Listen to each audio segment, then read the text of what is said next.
వర్షాకాలంలో దోమల నివారణకు రావులపెంట గ్రామ పంచాయతీ ప్రత్యేక చర్యలు. ప్రతిరోజు సాయంత్రం వీధుల్లో దోమలమందు పిచికారి. ప్రజలు కూడా సహకరించాలని సర్పంచ్ చంద్రయ్య పిలుపు.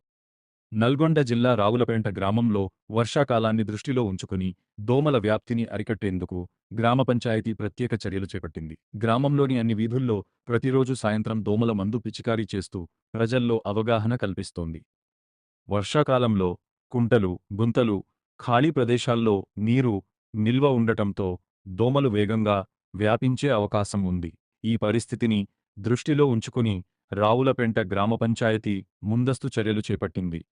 గ్రామంలోని అన్ని వీధుల్లో ప్రతిరోజు సాయంత్రం గ్రామ సిబ్బంది దోమల మందును పిచికారీ చేస్తున్నారు. దోమల నియంత్రణతో పాటు సీజనల్ వ్యాధులు ప్రబలకుండా నివారణ చర్యలు కొనసాగిస్తున్నారు. ఈ సందర్భంగా సర్పంచ్ చంద్రయ్య గ్రామ ప్రజలకు ఉంచాలని, ఎక్కడా నీరు నిల్వ ఉండకుండా చూసుకోవాలని కోరారు. పాత టైర్లు, కొబ్బరి చిప్పలు, ఖాళీ డబ్బాలు, కూలర్లు వంటి వాటిలో నీరు నిల్వ కాకుండా తరచూ శుభ్రం చేయాలని సూచించారు.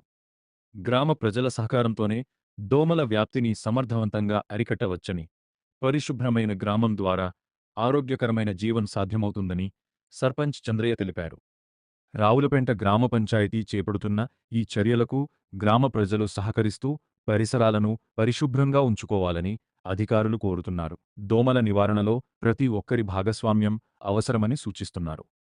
రిపోర్ట్: దొంతిరెడ్డి సుమన్ రెడ్డి, రావులపెంట, నల్గొండ జిల్లా.